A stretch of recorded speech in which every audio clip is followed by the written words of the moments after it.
Welcome to the Haunted Hangover podcast. I'm Louie, and as always, I'm joined by my bud Dave. What is up? There, I switched it up. There you go. There you go, Dave. Switching it What up. up? And we're also joined by a special guest, Brian, from the Halloween is Forever podcast. Welcome to the show, Brian. Thank you. Appreciate you having me.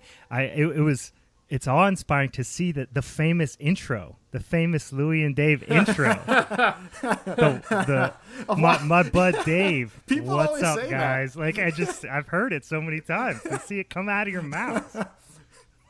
There you go. It's so funny because recently, we don't do the so Lou like so Dave so Lou thing when we have a guest on. But I've randomly been seeing comments. Dude, I was waiting on, for it. YouTube I was waiting videos. for it. No.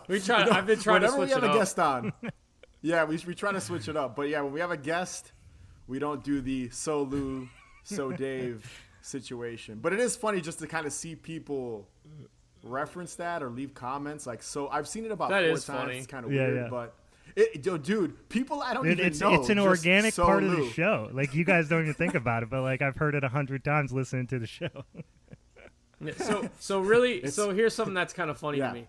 So I have a group text, whatever chat, whatever you want to call it, with high school friends of mine, and basically kids I grew up with. And my friend's girlfriend has was trying to promote some podcast about the health industry or something.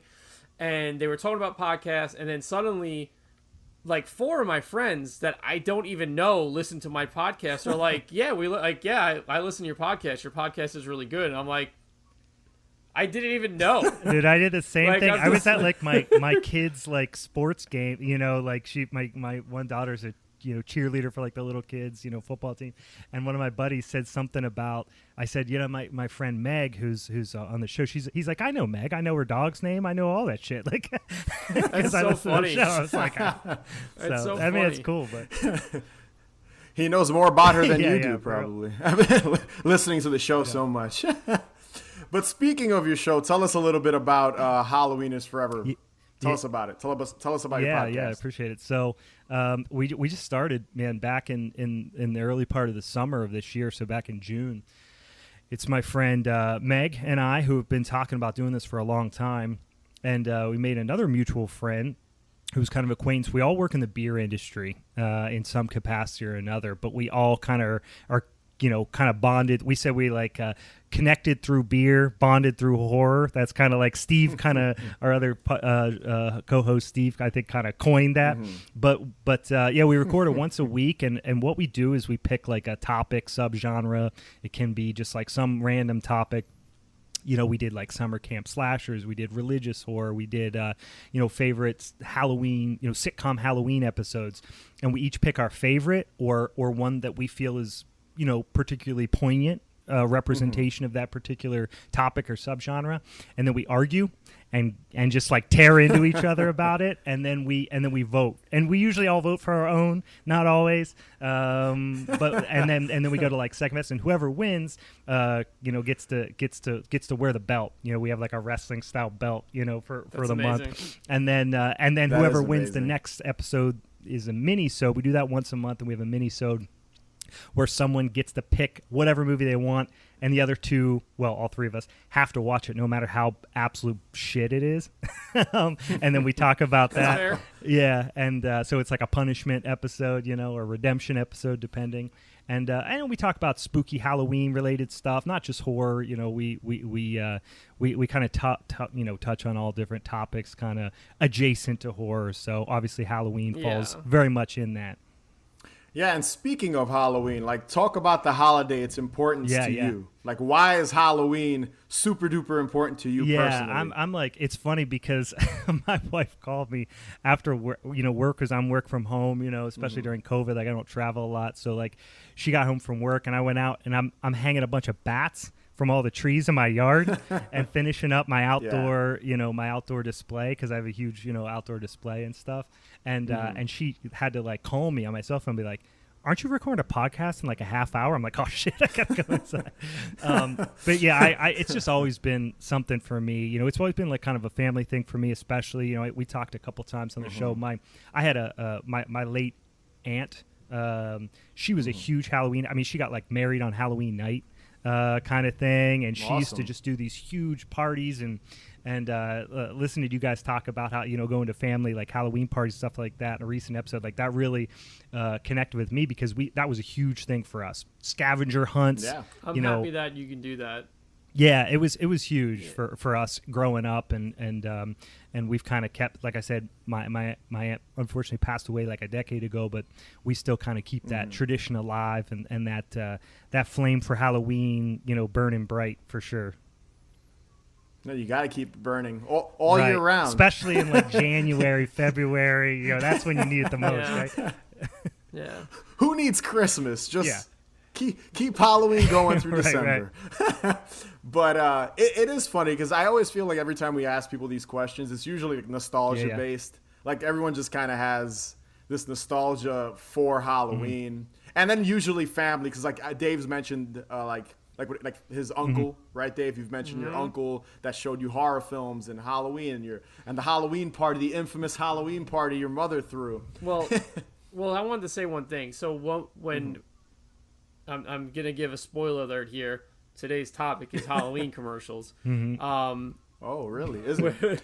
Oh shit! I gotta find some. You know, while I was watching these, and I know I had said it in the Instagram chat that we had going, I literally sat down and watched like 2 hours worth of commercials because I had to find something that resonated with me. Yeah. And like, for instance, like, you know, I'm sure people would get like, oh, like, did you see this Dunkin' Donuts commercial or did you see this Boglins commercial, which are great. Yeah. But like for me, Halloween is more of a feeling than it is about pumpkins and fucking witches and shit like that. Like it's more of a for me, it's a connection to like this atmosphere that lives in me that I try to like take in from. I don't know how I can make sense to this. No, like, I 100%. I'm following 100%, dude. I promise you.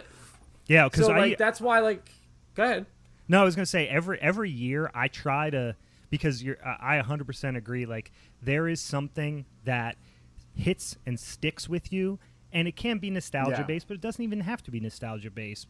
It can be in the moment, but like every single year, especially like leading up to Halloween, sometime in October, I like to try to pause and take like a mental note of like, this is my moment from this Halloween that I'm going to remember for the rest of my life. I like that. Or as long as my brain works, I'm going to remember this moment about Halloween. So like last year, right, I'm 36 now, 35 years old last year. Had a party, you know, it was COVID, so it was outdoor. It was a small get together, but I made this little like walkthrough with like fog machines and little, you know, stuff bumping out. And I had my daughters, my nephews, some of their friends were all running through it screaming. And I just paused and was like, this is my moment for this year. You know what I mean? So like every year I try to make that cognizant, you know, like connection of like, all right, I got at least one. Yeah, I love that. Especially with like, you know, nowadays people are always in their phone, like on their phones and shit like that. So it's good to kind of like just step back, take a deep breath, and just kind of bask in it. Like if you're like soak if you're in a cornfield or like a corn maze or a haunted house, just kind of sit back. That's a good way of putting it. I do like that. It's you kind of just have to, you know, appreciate even some of the smaller things, like just going out to like buy a Halloween costume. You don't think about it like in the moment, like me right now. I have no clue what the fuck I'm gonna dress. Oh, me neither. Like my girlfriend and I are like. I do. My girlfriend. I do. May you I already please, know what are you gonna dress up as? May I please? Oh, this has been planned for the last month and a half already. So Sheila, my girlfriend, and I, we are going as she's going as Junior from Problem Child with the Devil's costume. And I'm going as the bow tie killer from Problem Child. Oh, that's fucking great, dude. That's rad. I haven't seen that movie in so long, but as soon as you said that, as soon as you said that the devil, like I immediately that image popped in my head. Yep. Let me just say something. Rewatch Problem Child because that movie is I did recently. would never get made again because the shit in that movie is like it's another time. pretty loose. It would not fly today. Yeah. I mean, Yeah. So here's a fun fact about Problem Yeah. Child. The woman that plays John Ritter's wife in the movie, that's his real wife. I can't even picture Well, her it was face his right real now. wife because he's Right. John you know Ritter's what I'm not saying? around anymore. Right. Yeah, But I know what you mean. Rest That was in his wife. peace. Yeah. But what I'm saying is, Yeah. that's his real wife in real life, and the reason why had she no wants idea. to have a kid in the first place is to get invited to parties. That's why she wants a kid. That's valid, dude. That's valid. Don't. And then you have Junior, who is like obsessing over a serial killer, the bow tie killer, writing him letters. Right. And then my man, the Texas Tornado, is in the fucking prison scene with a swastika tattoo. Yeah. And I'm just like, oh my goodness. Dude, I didn't realize. I until, always like, forget that recently he's was in that him. movie. I saw on Yeah. Instagram somebody had it. What's the name of the? It's a famous Texas wrestling family. What's their names? Oh, the Von Erichs. The Von Erich family. The Von yeah, Erichs, yeah. I was until recently I didn't realize that was him because like when you're a kid, you don't Yeah. make those connections. No, of course. That's wild. But yeah, that's once again the tangent corner, right, Dave? Here we go. Whoop, whoop. It turned into we're covering Problem Child today. If you Problem guys Child, the didn't know. Von Erich family. Yeah. I mean, Oh, we always Dark Side of the wrestling Ring, the whole always- thing. Dark side wrestling always pops up. Yeah, for sure. In episodes of our Yeah. podcast Same on in ours. some way. Yeah. So, yo, wrestling's the shit. I don't It care is what the anyone shit. says. Oh, I don't give a shit. Yeah, I will stand wrestling. I will stand any promotion too. I don't give a shit. But back to the whole Halloween costume thing before we jump into the main topic, which Dave spoiled. Yeah, I don't know what the fuck I'm going to dress up as this year. Like my girlfriend and I, every year, we've been together for 6 years. We talk about doing the whole couples thing. And I'm guilty of this. Every Halloween, I have no clue what the fuck I'm going to dress up as. I have no idea. I don't know why that is. Because I own a bunch of shit like rubber mask. And she's a makeup artist. So she's done makeup and shit on my face and things like that. But I never fucking know. And this year we're like, you know what? We're going to plan it out. Like, we got invited to a party or two. It's like, we're going to plan it out. And this is going to be the Halloween that, we're going to have that couple's Dude, costume. fast Watch forward it, to not the 30th, you're gonna have a hoodie and a Jason mask on out here. listen, would be totally that's fine. totally valid. I'll defend that costume till the day it's till Halloween doesn't exist anymore. Yeah. That is the best costume. The juvenile delinquent, 14-year-old. That's right. Exactly. Exactly. The I shitty still kid. am Go to shitty kid a costume. delinquent. It's funny, real quick too. Before once again we jump into the main topic. Last year, again, my mother. I've mentioned it on the show before. My mother had like this big Halloween party, and we had no idea what we were gonna dress up as. And we went into like a spirit Halloween, and I just randomly bought one of I think it was like the first year they released it. Like it's the second year now, I think, or third year. I forget. I don't fucking know when they released these masks and this merch. But it was like the trick or treat, like the trick or treaters on the bus. Yeah, like I their think it was masks. last year. I think you're right. Yeah. Yeah, it was last year. They're pretty cool. Yeah, it was like the first year, and I bought the skull mask, and that was like, all right, I'll wear this with a skull jumpsuit. The laziest costume to like a big Halloween party. I was Whatever. at that party. I was Michael Knight from Knight Rider, by the way. Which was pretty lazy as well, but I just wore my leather. Creativity. It doesn't have to be elaborate. Come on, It's it's true. the thought that counts. It's the reference. All I that did was counts. wear my leather jacket and black pants and a black. That's what I was gonna button-down say. shirt. What did you have? A That's all I leather did. jacket and some jeans, That's it. some black jeans. Yeah. Exactly. the funny It thing worked. about Dave's leather jacket, it had like buttons It's and got pins buttons on and it. I was patches like, I and don't. pins all over it. Yeah. I was like, dude, I don't remember him wearing a leather jacket like that. You look like a character out of Return of the Living Dead, not fucking Knight Rider. That's hey, I'll take that. That's fine. That's fine with But me. yes, before we continue on for the next 40 minutes shitting on our Halloween costumes from years prior, let's talk about some more Halloween commercials. We did this last year, Yeah. and you know what? We decided we needed a sequel.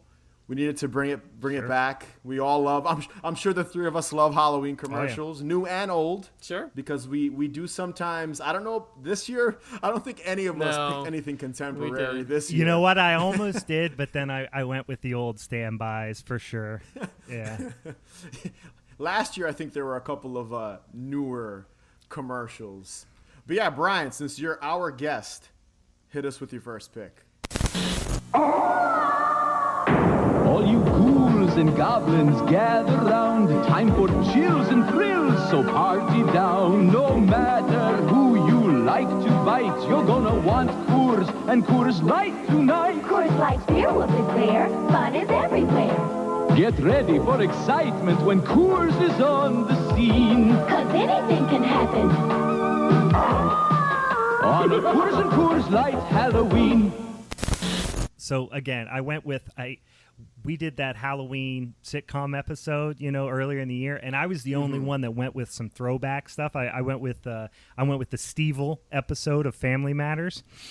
And it paid off. I won that showdown. I took home the strap that month. So listen, I'm not trying to get fancy with it. I'm going to go with an old standby. And this is one that's actually kind of funny because it came out the year I was born, so it's not like I remember it from childhood. It came out in 1985, right? That's the year I was born. Yeah. So, but it has a soft spot in my heart, and it's the Coors Beer Wolf from 1985, specifically the Halloween party one with Dracula singing the song. So there's couple things that suck me into this one.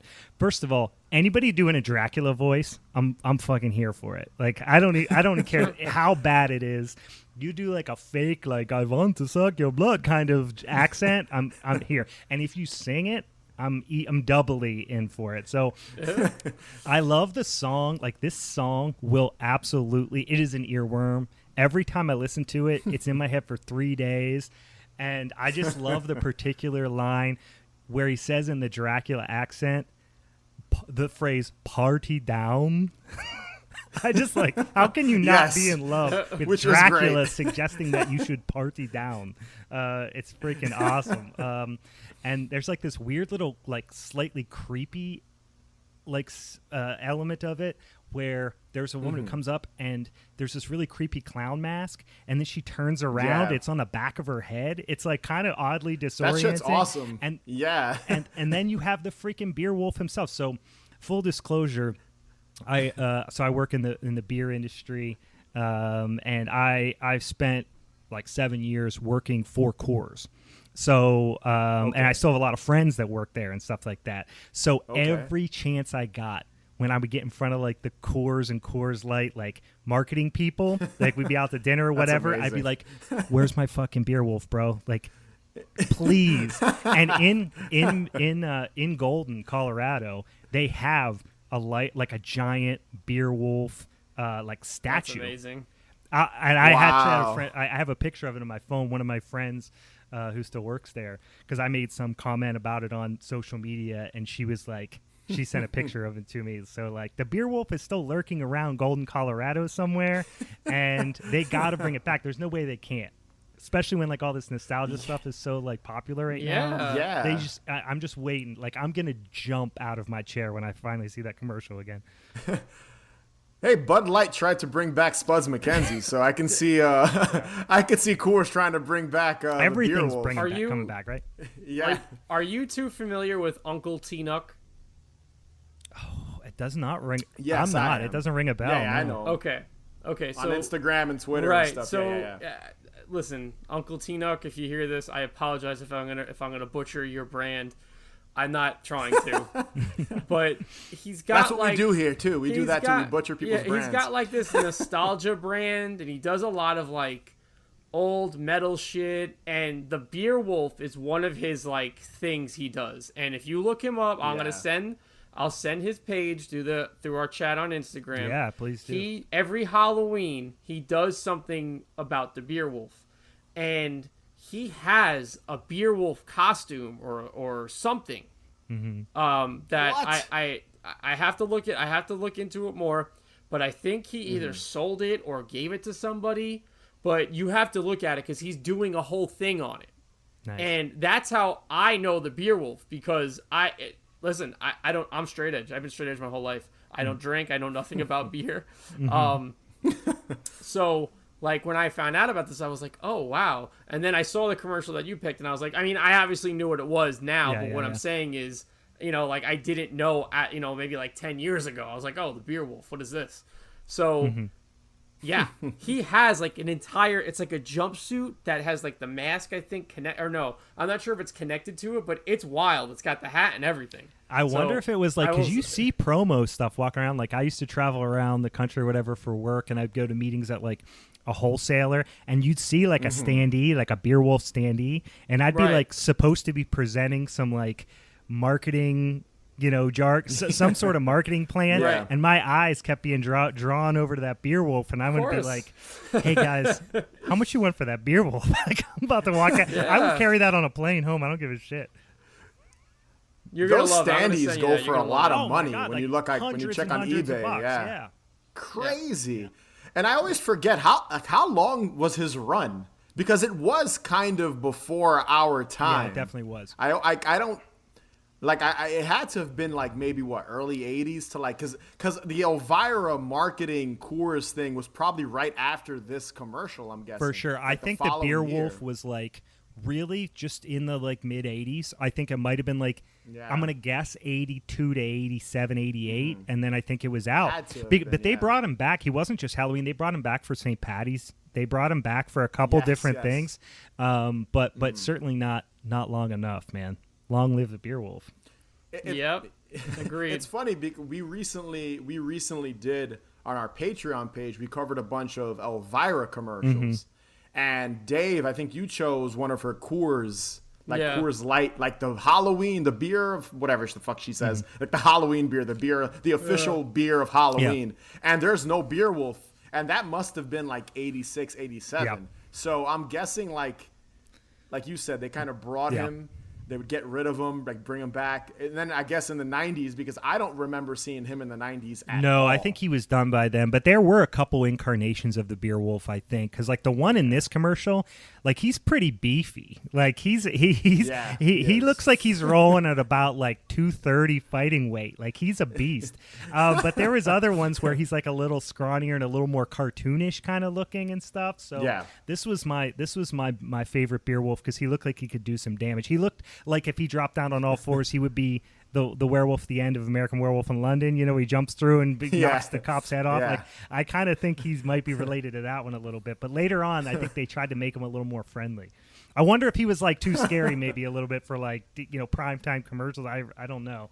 But you know what else? You know what else I wonder? I wonder if people dress up as Beer Wolf at like furry conventions and stuff like that. That would be amazing. Dude, Pittsburgh has like one of the biggest ones too. I'm gonna be down there. I'm gonna be soliciting. Be like, hey, anybody know? Have you seen the Beer Wolf? Anybody seen him? There's gotta be somebody. Shoot me a text if you see the Beer Wolf. Dude, that would be an amazing like prank video or something. Just walk around with a mic interviewing like furries. Hey, have you guys? Dude, with the song blasting like on a full like a boombox.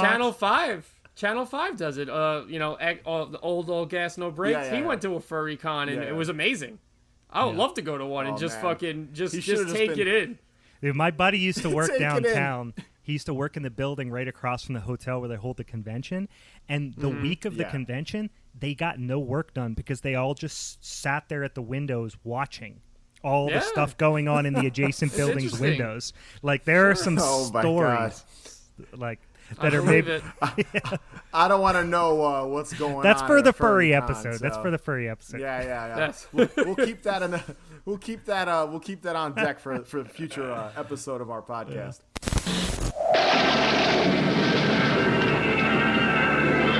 Trick or treat! Darn, I knew I should have worn a costume.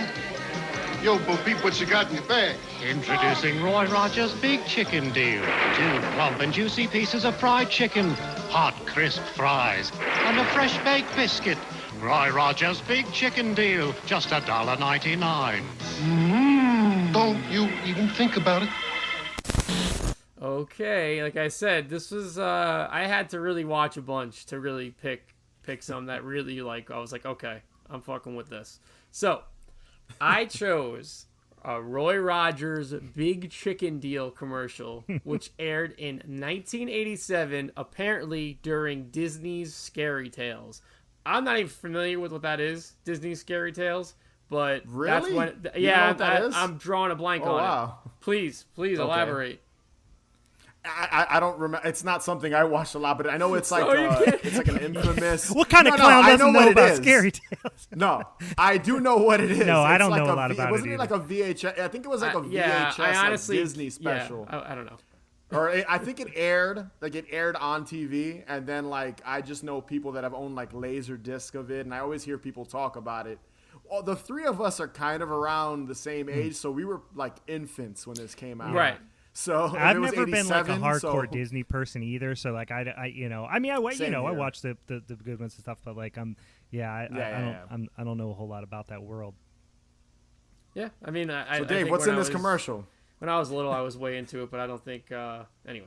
Anyway, listen, we all have some Aladdin stories. We all got some, Little Mermaid stories. All right. Oh, we all got those Little Mermaid stories when we were young. Horrible. All right, Dave. So, for me, Roy Rogers, there's a nostalgic sting when I hear that name. And for me, again, rightfully so. It was a lesser-known food chain, but still popular. And the food was terribly bad for you, but delicious. I love that there are abundant Roy Rogers at rest stops. Like, I like how you can go to a rest stop and there's a fucking Roy Rogers there. Yeah, that's a huge, huge selling point for me if I stop at a rest stop. If there's a Roy Rogers, I'll stop. So, what we have you can smell here, it 14-mile markers up the road. That fryer. Absolutely. What we have here is the ultimate Halloween party setting. It is literally packed to the walls and ceiling with people living their best Halloween life. We follow our main man dressed as a chicken conversing with an impressive Frankenstein's monster costume and what I think is a Brooklyn accent where he says, "Yo, Bo Peep, what you got in your bag?" And then boom. It's the best line in the commercial. That product placement hits you. That delicious chicken is served.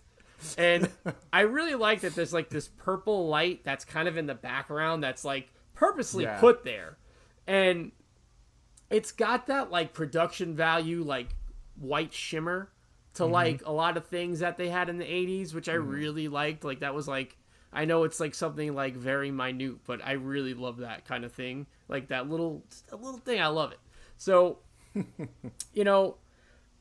like I said, this commercial is fucking packed with people. And you don't, like, when you see these Halloween parties and stuff like that, like, this is legitimately, like, they look like they were having a fun time filming this commercial. And, dude, you get a lot of fucking food for $1.99 with this chicken deal.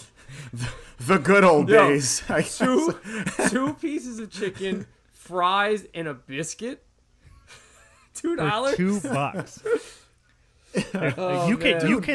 You can have a coronary for $2. Yeah. Dude, you know what's funny about Roy Rogers? I remember them being around when I was like 3, and then at least here in New York. So in New York, there wasn't a lot. I'm there assuming wasn't you a agree lot. with me.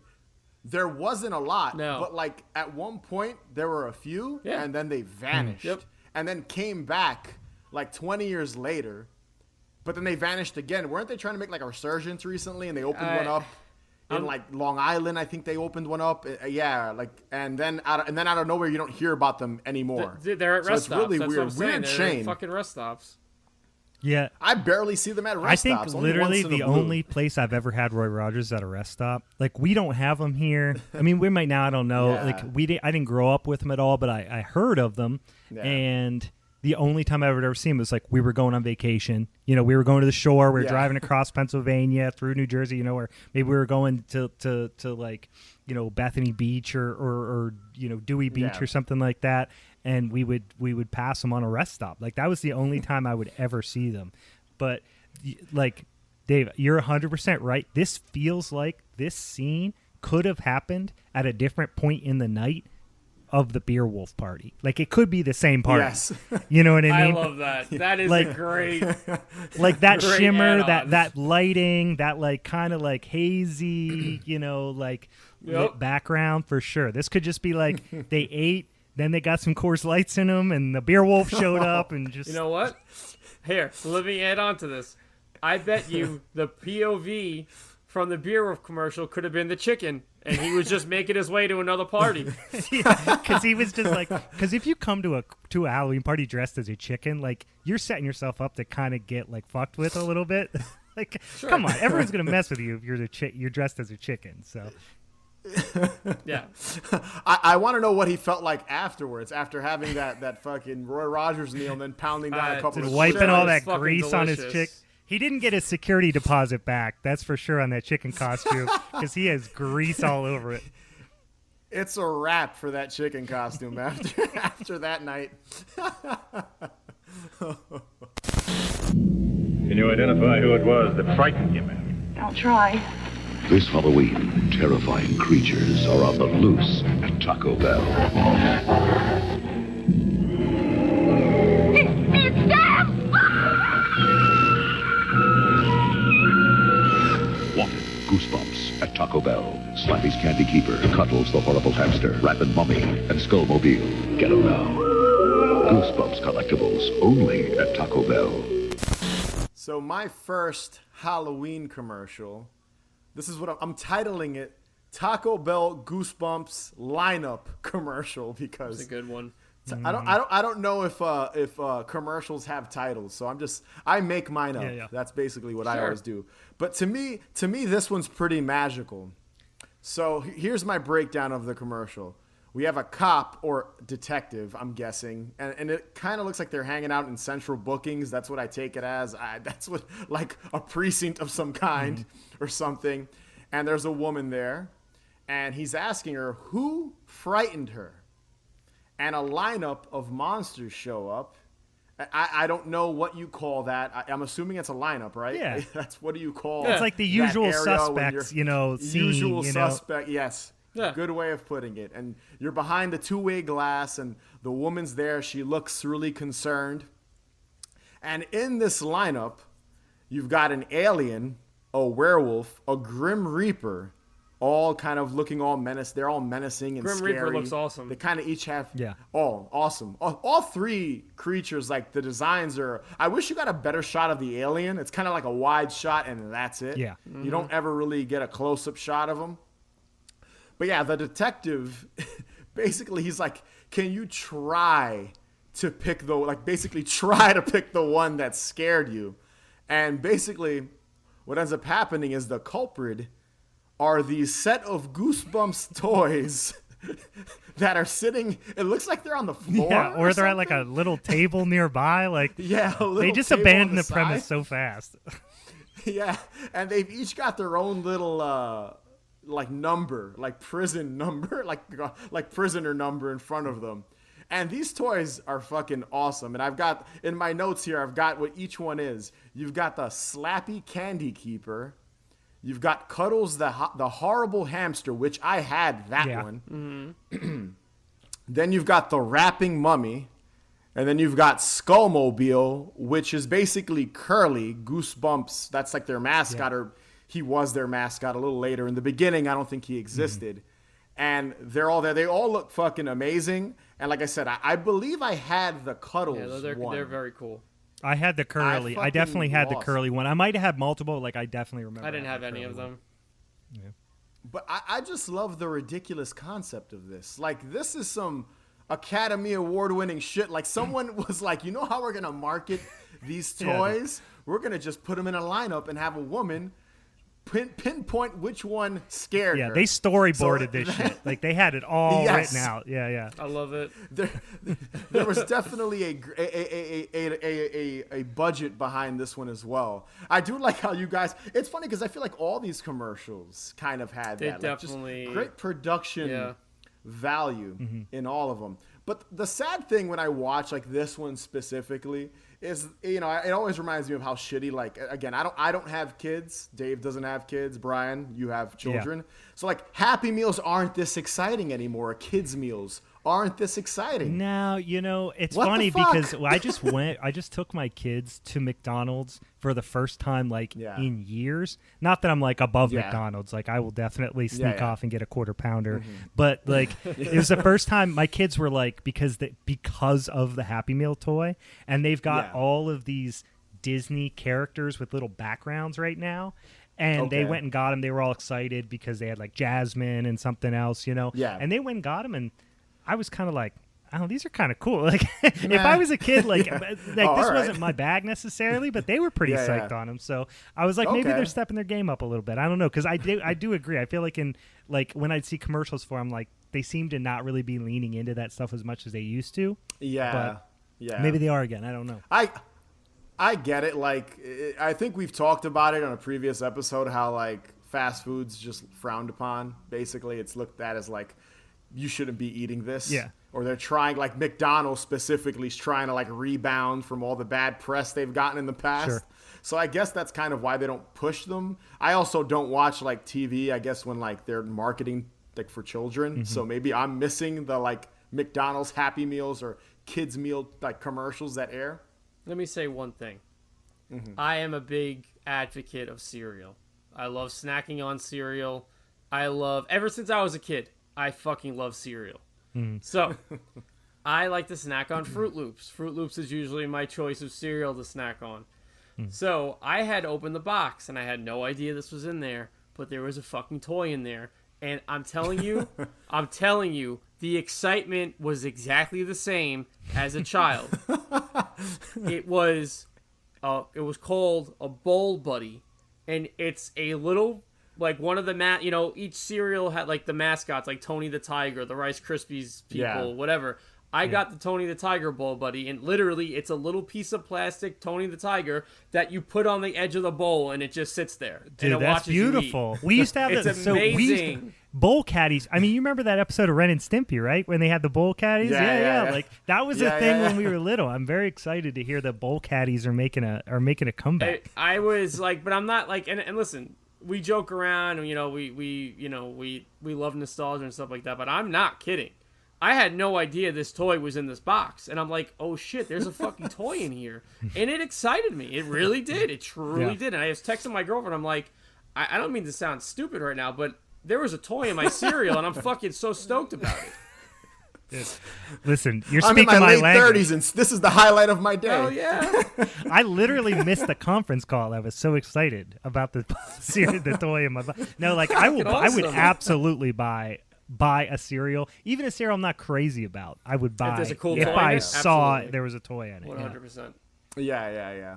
Where do you guys stand? Kind of going back into the commercial. Where do you guys stand with Taco Bell? I never eat it. My wife. That's like her guilty pleasure. Like we're we're out about, maybe the kids are at grandma and Pap's house, for the night, and we're out with friends, and we're driving back home, and she's like, so we're going to stop at Taco Bell? Like, that's her, like, guilty pleasure, like, Good for her. So we do occasionally, but when we were little, it was a big deal because, like I said, I grew up way out in the middle of nowhere, so we'd have to drive, like, a half an hour to get to the closest Taco Bell. So it was, like, kind of a special occasion thing when we were little, but now I can't say I crave Taco Bell, Yeah, no, I get it. I feel like most people either love it or hate it. There's no in between. There's no, it's okay. It's like, I don't dislike that it. shit sucks, or I like it. I love Taco Bell. I don't dislike it. I'll happily eat Taco Bell.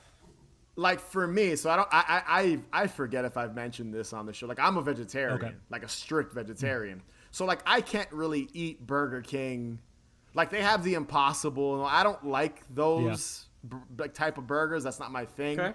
So at Taco Bell, I can get like a black bean taco and put like guacamole in it and hot sauce. You can get potato tacos too. I've gotten those before. Which are I was vegan for 2 years. Phenomenal. I went vegan for 2 years, a long time ago. And anytime I go to Taco Bell, I would get potato burrito. Yes. So for me, when I'm like, and I try not to eat too much fast food because I'm getting older. Yeah. I'm trying to not eat that shit. But yeah, like that's my vice. Like I'll go to fucking like I'll hit up Taco Bell. And I'm like, all right, let me get a black bean chalupa. Let me get a quesadilla. You know, so like that's why I love it. But I also like people that do eat meat. I always hear that like. I guess they're like chicken and beef is really cheap. Like it comes out of a bag or some shit. It's definitely cheap. So people are like the quality. Yeah, it's more cheap. like a paste. So- It's more like a paste than a yeah. Yeah, But it's listen, cheap. I'm an absolute just. I'm a garbage dumpster of a person, so like I do not care. no. I will happily eat some Horrible. meat paste. I don't care, but yeah, it definitely is. Like if you look too close at it, it'll creep you out, maybe. It'll start talking to you. Wait, since we're on the topic of like, I don't really eat fast food. So when I do, it's McDonald's breakfast because the Oh, McDonald's that's it. breakfast, Yes. Yeah. motherfuck, is it good? That's the end all be all for sure. The steak, egg, and Yeah. cheese bagel. That is my move. That sounds amazing. They don't even have it. I never everywhere. tried that. Yeah, they don't have it. Oh, everywhere. so it's a Like, regional thing. Okay, that's They have it. interesting. It's weird because I don't know the map. Like I'm gonna write to McDonald's Corp and be like, give me that map of where I can get it, where I can't get it, because I used to What has travel. what? I used to travel a ton for work. I would like fly out every week, so I'd be all over the country, Yeah. and I'd be at airports. You know, so I would eat a lot of McDonald's breakfast in the airports, and that was always a coin flip when I'd So walk good. up. Is it going to be there? Is it So not going to be good. there? Listen, sausage, biscuit. They also used to have egg like and really cheese. strict. Yeah, that's Yeah, they always used a to good also have move. really strict, like a really like, strict time slot. Yeah, of now when they it's like, I actually think it's serve all day. breakfast. I could be wrong like about 24 that, or it's hours. like at least longer than what it used to be. Yeah, I think But, they have all um, day, but it's just like an abbreviated menu. Yeah, I think you're right. Yeah. Yeah. So Also, before we jump into Brian's next pick, does Taco Bell even like have a Happy Meal? Well, a I kid's think meal, so. I guess, 'cause Yeah, I Happy think Meal's they McDonald's. Do they still? I think it I was. feel I, like think you they only see discontinued it. McDonald's. They might have it back, Yeah. but I feel like I remember reading that they discontinued it at some point. It might be back. I don't know, but yeah, I feel like it was What do you get your short-lived. kids? Like I said, what do we you go want? when me and my wife go to Taco Bell. It's like in an Uber, drunk, and our kids are staying at someone else's house. So like we're not worried about kids meals. good for you guys. Yeah. That sounds like a great night. Hello! Hey, what's going on? Oh, that's right. You're watching Nick or Treat Saturday with lots of Nick or Treating and scary Halloween shows. So scary you'll tremble with fear. Yeah, so my next one is like full disclosure, it's not a full ad spot. It's more of a bumper. So like yeah, so this is like these are like for those of you who don't know, like a bumper is essentially some sort of I guess it would be the equivalent of what do they used to call them like a station break almost kind of thing where it would be just a quick little intro outro that would talk about, you know, it would be like the after these messages you'll be right back. Yeah. You know, that was like it would be those type of little Yeah. bumpers. This was a specific one from I believe 1995 or 1996. I saw kind of competing citations there, but it was for Nick or Treat. There is Nick or best. Treat or Snicker Treat, depending on which year Yeah. you're kind of looking at. But this was a particular one with this. I love me some puppets. Like you put puppets in something, I'm on Same. board. I love the Muppets. I love all puppets. So this is a pumpkin puppet, a jack-o'-lantern puppet on top of a gravestone. He's got a very like what you imagine like this kind of quintessential graveyard scene behind him, and he was kind of the host of Snicker Treat that year. Yeah, I remember that guy. They would do Yeah, live he was action fucking guys. great. They would do. I remember one year, and his name's going to escape me right now. I'm terrible with names, but he's the guy who does the voice of SpongeBob. He was on Mr. Show. Anyway, a lot of people are screaming his name probably right now, but he's a great comedian and a famous voice actor. He was the host one year, kind of dressed as, I think, like a vampire or a werewolf, I forget. But they would do these people that would kind of host Snick or Treat. I guess for those of you who weren't fortunate enough to grow up when Nick or Treat or Snick or Treat was a thing, it was a thing that they would do even going back to the late 80s when Nickelodeon was like a premium channel that like wasn't just on basic cable even, and then eventually it became the super mainstream thing. But like, it essentially started out as a contest where you sent, your self-addressed stamped envelope or a postcard to Nickelodeon Studios, whatever. Originally it was a New York address, then later it was Orlando, Florida, and you would send your address to and it would give you an entrance. And what they would say is, on this day, and it was usually on Halloween day, sometimes it would be like on the weekend around, depending on when Halloween would fall, and they would call your house. And if you answered and said Snicker Treat or Nick or Treat, when you answered the phone, you won a prize. And Brian, like me and this happened to me. I forgot about this until I watched I watched this commercial. I don't mean to interrupt you, but I have to say No, please. This happened to me. I won a bag of candy. Nice. I answered That's it. it? A bag of candy? That's all I got. Right. So like in the early years, it would be like literally like 5,000 kids would win a small prize. Yeah. You know what I mean? That's what I was. Yeah. That's exactly what it was. I called. It would be like candy or like a Goosebumps book or something. That's not right because it was before that. But you get what I'm saying. Like it would be something small that they would say like, we have 5,000 of these. We're going to give away to we're just going to call kids until they claim them. Later on, it became a thing where.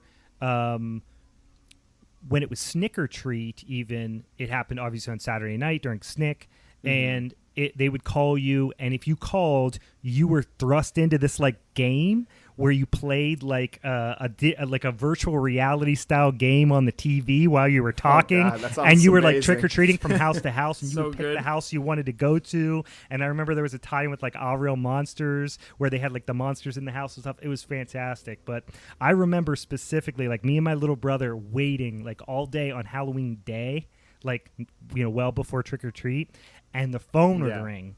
And like my mom was like always on the phone with one of my aunts or my grandma. They're always calling each other. So every time the phone would ring, my brother I would like punch each other, knock each other out of the way, run to the phone, and be like Snicker Treat.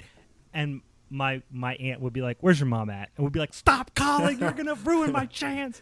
You got to stay off the line." Like we were furious every time. Like it was my aunt and not whatever Nickelodeon calling us to give us a lifetime supply of Hershey bars or some shit.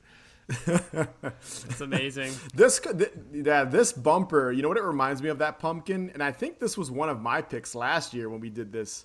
The that Reese's commercial, I think it's Reese's, with the ugly pumpkin that's a pumpkin that talks. Yeah. This guy reminds me like an offshoot. It's like his distant cousin. like the two of them, like they look almost the same type of deal. Second cousin, twice removed. Yeah. There you go. That's what that other I think it's Reese's or was it Twix? I can't remember. I think it's Twix. Yeah. I don't remember it was either. a candy bar. It was actually one of my picks. Yeah. It was one of my picks for our Halloween commercials last year. I remember. I think it was one of my picks. I might be wrong. I couldn't remember mine. I know we definitely talked about it. Yeah, I don't remember mine either. But yeah, this is a great little bumper. And I don't know why they haven't brought Snicker Treat or Nick or Treat back. They have done weird. So they've definitely done stuff in recent years because my kids are 5 and 7, so like they kind of are in this stuff now.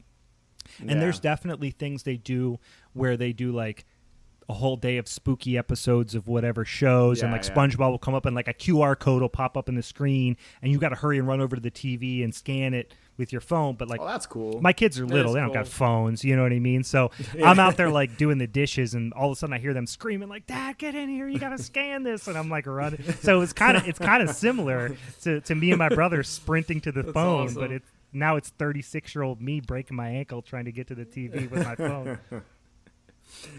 Do you guys remember Stick Stickly? Oh, I'm guessing this was before Stick Stickly. I remember he used to like they did some Halloween deal with him one year. Mm-hmm. I think he was like a little vampire or something like that, or in the bumpers too, or commercials. So that's cool. I don't. It's Nick. I don't get like. We probably just sound like old guys whenever we like. Oh, things were better back then. But it's just weird how they don't do this. Oh, we've called ourselves old men a million times, but it's just weird how they don't do shit like this anymore. I just don't understand. Like, there's so much money in it if they did it, with kids watching. There's just so I guess many TV's options. not an event. Yeah, that's the thing is like Yeah. there's so many options. Like my kids very rarely watch like TV. Like we don't have Live cable. TV, yeah. So, we Yeah. have like Fubo or whatever it's called, you know what I mean? So they'll watch like Fubo. TV channels on that, whatever the streaming Yeah. thing, just so we can get like local channels and stuff like that. They might watch that Yeah. occasionally, but like 90% of what they watch is streaming channels or streaming services. Yeah. Yeah, it's I guess that's Things what are kind of different. killed all Yeah, these like things are events, And it's I think Dave and I didn't we cover Snicker Treat on Forever Bogus podcast when we were guests? Yeah, we did a I think Snicker Treat we up, sat we did a like block. just to plug their show. I guess we did that back in April, I think, right? Like halfway to Halloween. Yeah, I don't remember the They had date, us on. but yeah, it was a think it whole was. block of Snicker Treat. Yeah, and it was really cool to kind of relive that. And like, if I remember correctly, it was Clarissa Explains It All, Ren and Stimpy, Are You Afraid of the Dark, and then that really shitty show that we didn't like. What the hell is the name of it with the guy on the guy on the I sofa don't know. couch That's how much, on wheels? That's how Roundhouse. much Come on. yeah. Roundhouse is sick, Oh no! dude. I hated it.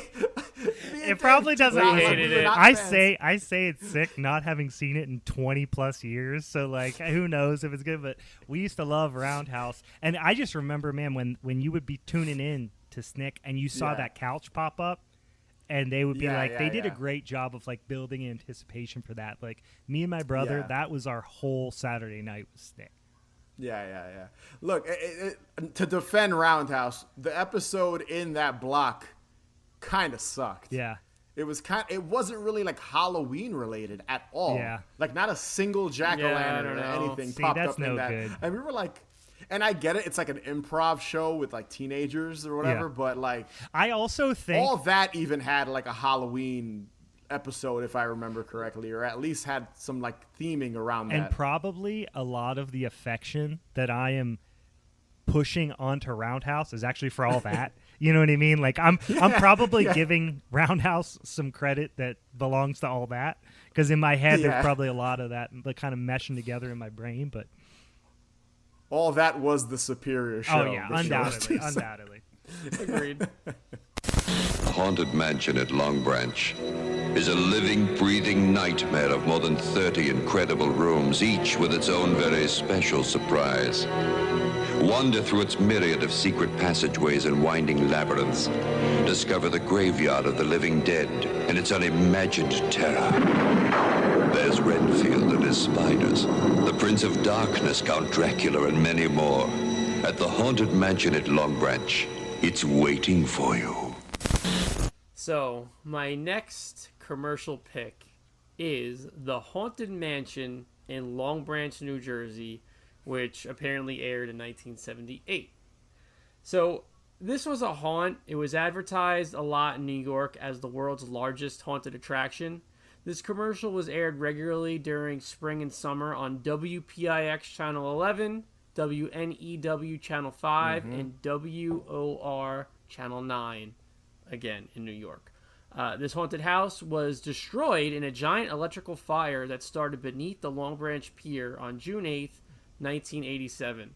So it had a pretty long run. I watched a little video from some guy that covered it. This is like a 6-minute video of him basically talking about it, and he said that it was a super popular thing, and towards the end, before 1987, it started getting more kid-friendly, and they started incorporating like a kid theme park thing to it.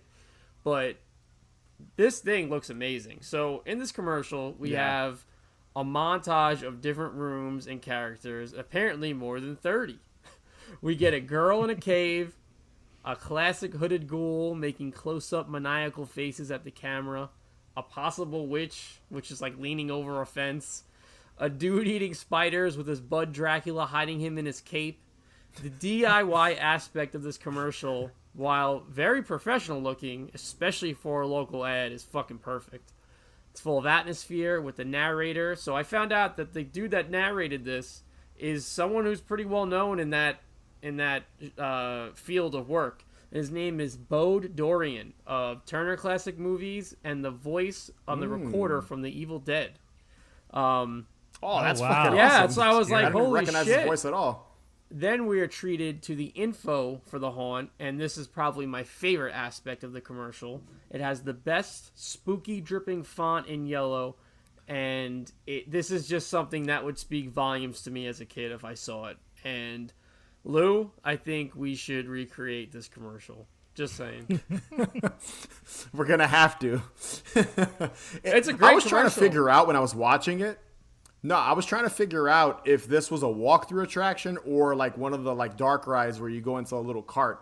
It looked like a walkthrough attraction. I think it was a right? walkthrough, yeah. And they said the guy. So I'm really happy I watched the other video that this one guy he made it known he was from Brooklyn. This guy from Brooklyn was like, yeah, I used to go there all the time as a kid. And he would say that people, like, there was, like, huge lines. People would go in. There was people running around scaring everybody. So this was a big thing in New Jersey. That building is humongous. When they do that shot at the end where they zoom out, I was like, is that really the size of the place? It's enormous. Well, it says more than 30 rooms, and and they show all these different characters. So this is something that I really, wish I could have got to experience. It's just sad it fucking burnt down. Growing up, it's so funny. I always remember. I never got to go to this. Like I never went to this haunted attraction. I don't think any of us have. But I remember growing up always hearing about this one and the one at Six Flags Great Adventure. Both burnt down, dude. Which is crazy. Let me just say something because I have this written down. It's wild that 3 haunts in New Jersey have burnt down. Yeah. Dracula's Castle in Wildwood, which I have been to. Yep. I've heard a lot about that one. I've never been, but I've heard it so much about that. Was like a cult following. Right. Yeah. That one I've been to, and that was, I'm pretty sure, was vandalism. That one was set on fire by some kids or something like that. The Haunted Castle or for some insurance money or something. Something. The Haunted Castle at Six Flags, that is an absolute fucking tragedy. And it is. Just a quick tangent. A buddy of mine wrote kind of like a coming of age film based on that film, which I would absolutely love to see. I compose music on the side. It's something I'd love to make a living off of, but I do it strictly out of love for music. And I wrote an entire score to a movie that doesn't exist because that's how much this has affected me hearing about this story. And it's a very tragic story. It's fucking so sad. And it's just, again, it's wild that 3 haunts in Jersey have all burnt to the ground. It's fucking crazy. I guess just like during this time period, there were no like fire exits, emergency exits. There was no rules. I guess there was no laws. Because when you go to haunted attractions now, dude, there's like 100 fucking... Yeah, there's like 100 exits. There's, obviously no one's lighting up matches and lighters and shit while they're walking through, smoking cigarettes. I guess it was just, especially being from like New York and New Jersey, like that area, that tri-state area, it was wild back in the day. So people were just fucking crazy. So I feel like people, because specifically the Haunted Castle at Six Flags, it was like people lighting up, I don't know if it was cigarettes or matches to like see to see their way through. The kid couldn't There's see. a great documentary on YouTube about it, right? I think. Yeah. Have you seen that, Dave? Yes. The kid couldn't see, so he pulled his lighter out, and the entire fucking walls were covered in polyurethane, and the shit lit up immediately. People thought the smoke coming from the actual fire was part of the haunted house. Crazy. It's sad. It gives me chills. Right now, I have chills right now thinking about it because it is such a sad story. Yeah. And a day of fun for a bunch of kids. That was supposed to be a day of fun for a bunch of kids. I think 7 or 8 ended up not even coming home. So it's just a really terrible story. I don't mean to go into, this terrible thing, but it is worth noting that 3 haunts in New Jersey have been burnt to the ground. Well, I don't know if you guys have ever worked at haunts at all or been like in any type of haunt acted stuff. So in college, I used to go and me and a bunch of guys that I lived with in college, we used to work at Cedar Point. So Cedar Point, Ohio, it's for anybody who's kind of in the Midwest, wherever, it's a really famous big amusement park, and we used to go there, and it's a big giant park. People travel from all over the world. It used to be like the roller coaster capital of the world and all this stuff. And we used to go up there for what they called All Hallow weekends, and they had 8 or 10 haunts within the park, and people. It was kind of like a slightly smaller version of like a Not Scary Farms or something like Universal Halloween Horror Nights or something like that.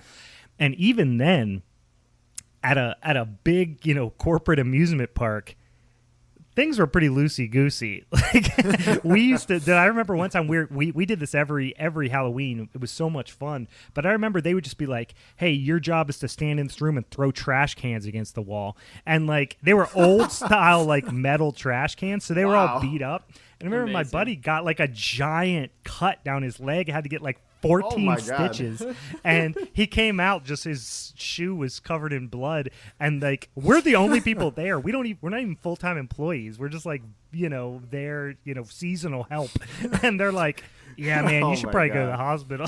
It's pretty. Oh god, you guys were having like a fucking ECW match inside of that fucking haunted house. I was going Sabu off the top of the fucking off the top of the gravestone. But no, like it's like for that in the early 2000s to be the reality, or late 2000s or whatever. I can only imagine what it was like back in the 70s, 80s. Oh, yeah, fucking insane. They did whatever they wanted. And that haunted house at Six Flags Great Adventure in Jersey, I think there's a little memorial. Like it made that. I'm pretty sure these accidents that had like these fires or whatever that happened, like, is why haunts are so strict now, and why you have to get so much insurance I would hope to like run one. So it's just crazy. Like, and especially me, I go to so many haunted houses, and you like watch these old commercials, and just to see, it's so sad to see such popular attractions no longer exist. And not because they were retired and they just wanted to close up shop to build something new, because of like fucking disasters like that. It's a fucking bummer. But at least we have these commercials. If I can add one thing that maybe we'll put a positive put a positive spin, a less tragic spin on it. The dude who's eating the bugs, did he not look like Nubbins from the Texas Chainsaw Massacre? Yes. The freaking the hitchhiker. I swear I did a double take. I was like, is that him eating bugs in New Jersey? That's I believe that was supposed to be Renfield, right? If I remember correctly. It's like Renfield and Dracula. Bugs. That's why he's eating the bugs. I was just trying to think of it. Yeah. This commercial, by the way, to be a little more positive, to take it more that direction. Dude, looks like they have a fucking serious budget or something as well with this haunt, because one of the rooms looks like you're out, like it looks like you're in an exterior portion, but it looked like it's an exterior, faking being an exterior. Right. Which we've talked about, Dave. I love that. We love when interiors are trying to be exterior. Oh yeah, for sure. There's a room that I worked at Cedar Point that I'm immediately, it was a graveyard scene. And they put like fog and stuff. It was one of my favorite ones to work in. Those are always like the best. I always think, Dave, when we went to what was that the thing in Brooklyn? Oh, Dream Machine, no, Nightmare Machine, Nightmare Machine, I think. Yeah, when we took that picture in the graveyard, and it was a graveyard that they made at trees and faux grass on the floor. It was really cool. And they were trying to make it. That whole thing was cool, but they're trying to make it. They tried to make it look like it was like an exterior, like graveyard with fog and all that. Like, that always warms my heart. I always, like, that takes me back to, like, Are You Afraid of the Dark and, like, going to haunts as a kid and shit like that. That and like, one specific song from the Halloween soundtrack, the score, always reminds me of, like, haunted houses. I guess it's just something I've experienced, so it always just kind of reminds me of that, which is why, like, I love it. Yeah, for sure. Well, since you love it, Lou, tell us your last pick.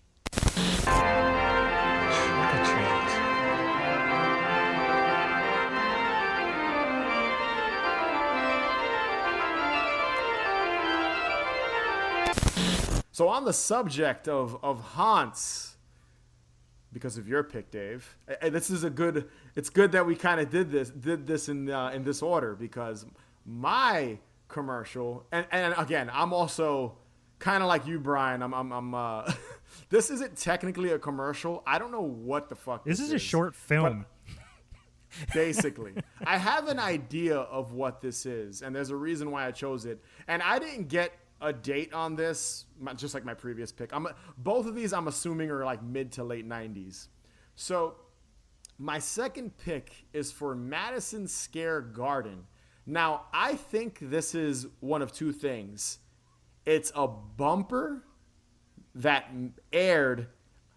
Like, okay, so you guys have been to haunts and amusement parks. So you know when you're like in line, like on the queue, like you're in line and they have like TV monitors kind of just playing shit. Like my best example of this is like Universal Studios when you go on like the E.T. adventure ride. They have like monitors showing clips from the film and then bullshit behind the scenes things. And then they'll be like, they'll have like a bumper in between E.T. adventure kind of just scrolling around. Right.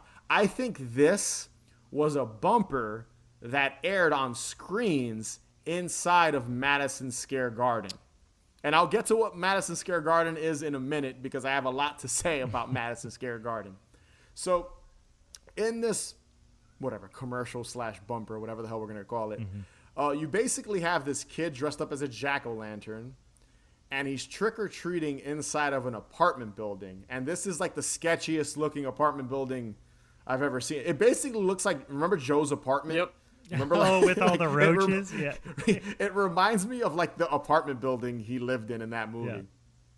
Yeah. So every person that this kid knocks on to trick or treat, and whoever answers, they're basically like sideshow freaks. Which that's a PC term, right? It's cool to say that, right? Like I think that's the preferred nomenclature. Yes, a sideshow freak show is not. Yeah, I'm pretty sure they're still marketed as that too. So go ahead. So yeah, there's sideshow freaks answering every door. You've got like the bearded lady, you've got a blockhead, etc. You know, a little person dressed up as, it's like I don't know what the hell they're dressed up as like a doll or something. I think they called them Minnie something. Yeah, because the doors. Yeah, then all their names are on the door, right? Yeah, and this kid, they're giving him like this non-brand, like it's not branded. It's not like Hershey and Snickers. It's like knockoff. It just says candy, chocolate bars, and Twizzlers and shit. Whatever, just generic candy. Eventually, this kid decides to eat like all the candy, and he's just walking down the hall as they kind of like creepily watch on in the background, and he looks like he's in severe pain from eating all the candy. And again, this bumper kind of just ends abruptly.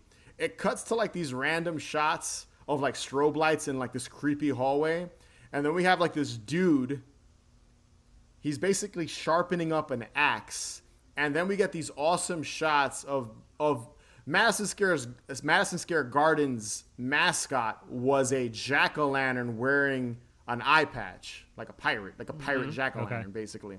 You get this shot of like an animatronic version of that character with like the sparks flying all over him. And then we get this great like logo of Madison Square Garden. So, Madison Square Garden. This was an event. And I picked this because I wanted an excuse to talk about this event. You've been bringing it up for a bit and now. That's why I chose this, because this is the year I wanted to talk about it. So Madison Square Garden was a haunt event. Multiple haunted houses, like haunts, inside of Madison Square Garden. They'd cut off a part of the stage. It wasn't like on the basketball court or anything like that. It was like in the hallways leading like around like where the audience sit. And they'd build these haunts. And I remember early on, like when I started going to haunted attractions, when I was maybe, like when I could voluntarily go, because I did go to them at a younger age, but I was fucking scared. When I was like maybe 9 or 10, 11, around that age, my mother taking me to Madison Square Garden every year. And dude, in New York, and Dave, I don't know if you remember this, it was a big deal. You'd see advertisements in the street, on TV, on Coke cans to get like a buy one, get one free deal.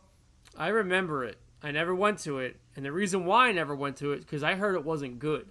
So I remember people being like, oh, it's not that good, it's not worth going to. So I never went to it. But I do remember it. I remember it being a thing. I remember people hyping it up. but I also had heard Yeah. through the great, word of mouth that it wasn't very good. Yeah. So I feel like that's every haunt. yeah, probably. Everyone always does that because There's always like people, it's not that good, or there's people like it's great. There's no in between. Dude, But yeah. I've heard of this, and I live in. We talked about this before. I don't know if I mentioned it since we started recording, but like I live in Western Pennsylvania, almost on the Ohio border, and I had heard of Madison Square Garden. Like this was a thing that was on.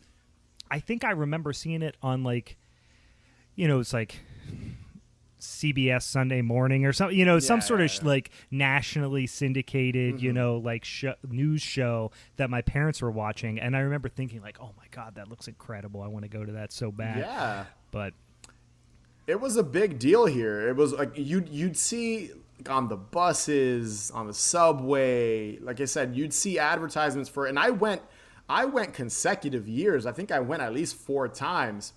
And the weird thing about Madison Square Garden, it just vanished. It stopped happening. They went on a few years and then it just ended. And I think it had something to do with 9/11. I think that's kind of like 9/11 happened. Halloween was kind of canceled that year because if you remember, it was September, obviously. Sure. And then the following month was October. So I think that happened. Again, I'm just assuming.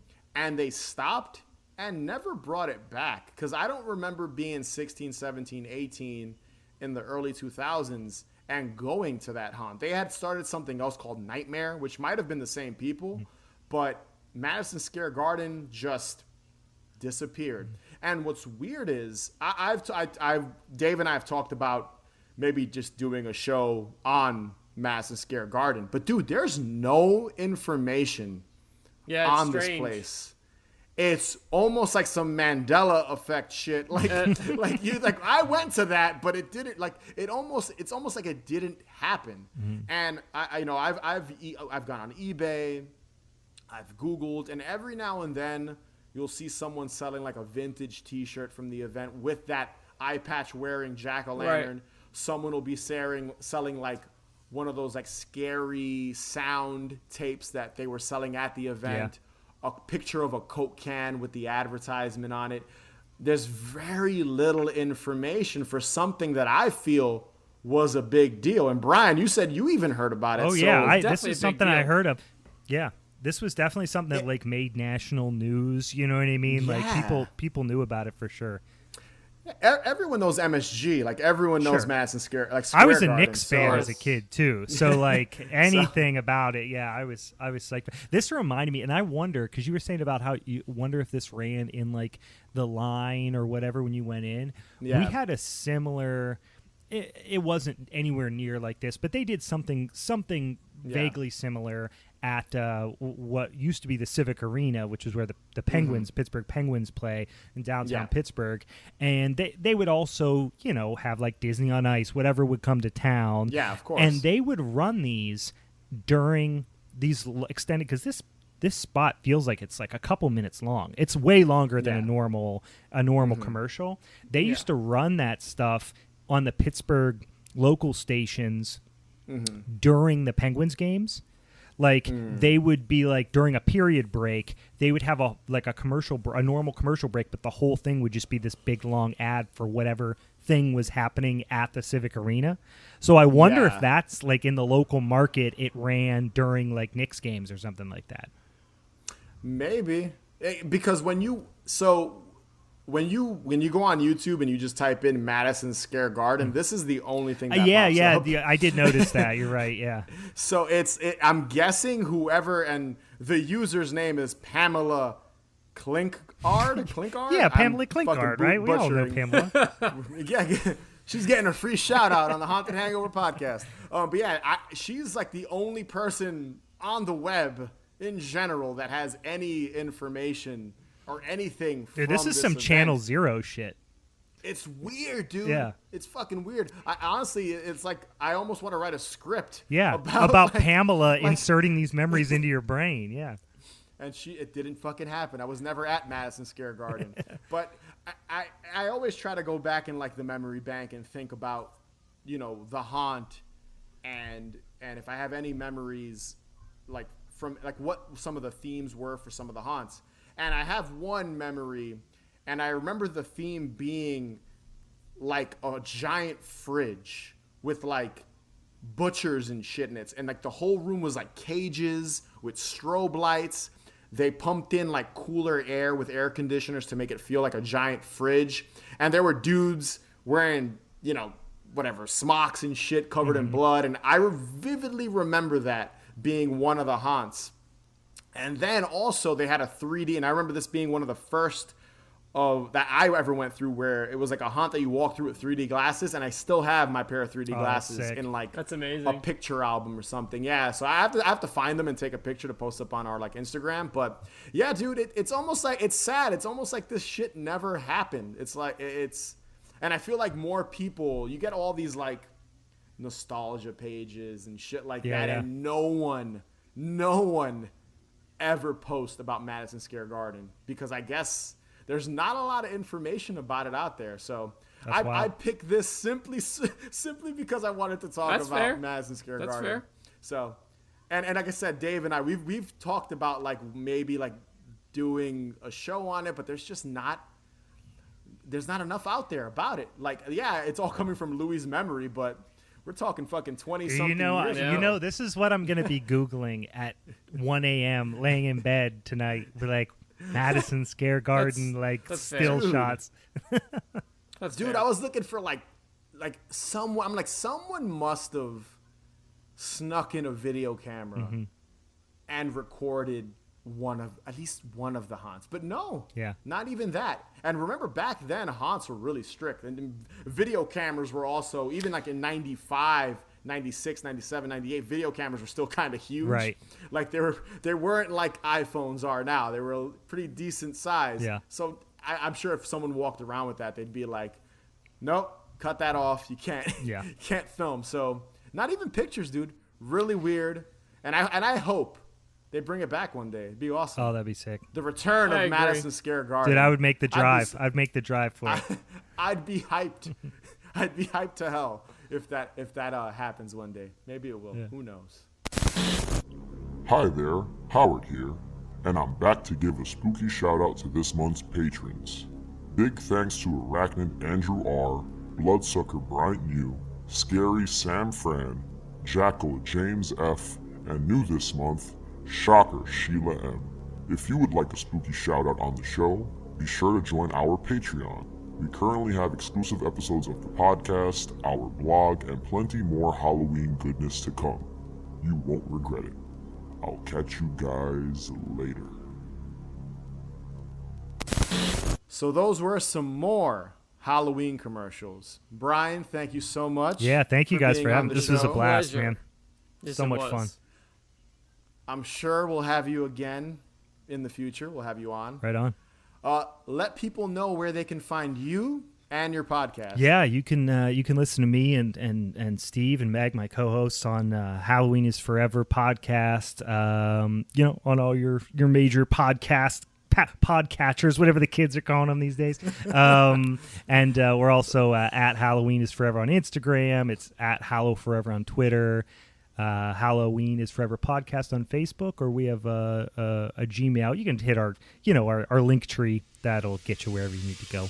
And be sure to follow us on Instagram and Twitter at Haunted Hangover, and check out our Patreon page, patreon.com/hauntedhangover31.